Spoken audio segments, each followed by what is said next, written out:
MPSC कंबाईनच्या एक्झाममध्ये आलेला problem, एक रिकामा जलतरण तलाव निश्चित गतीने भरला जात आहे व 3/5 क्षमतेसाठी त्याला 8 तास लागतात, तर संपूर्ण तलाव भरायला अजून किती वेळ लागेल असा प्रश्न आपल्याला विचारलाय। मग कसं सॉल्व करणार बघा, समजून घ्या। संपूर्ण तलावाची कॅपॅसिटी काय आहे, 5 आहे बरोबर।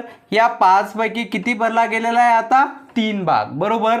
3 भाग भरायला किती टाइम लागतोय, 8 तास बरोबर। मग एक भाग भरायला किती असेल, 8/3 तास बरोबर। आता उरलेला भाग म्हणजे आता 5 होता, त्याच्यापैकी 3 भरलेला, किती भाग उरला आहे, 2 भाग। मग 2 भरायला किती टाइम लागेल, 8/3 गुणिला फक्त 2 करावं लागेल। हे किती होतील, 16/3 म्हणजेच किती, 5 तास तर झालेच बरोबर। नंतर काय येईल, 1/3 बरोबर, याला भागल्यानंतर बाकी 1/3, याला गुणिला 60 करावं लागेल, तेव्हा मिनिटांमध्ये येईल। म्हणजेच किती येतील, 5 तास आणि किती येतील, हे 20 मिनिट बरोबर। हा वेळ त्याला लागेल। सिंपल। अशाच अप्रोचसाठी तुम्ही JP मॅथला लाईक शेअर सबस्क्राईब जरूर करा। भेटूया पुढच्या व्हिडिओमध्ये। जय हिंद।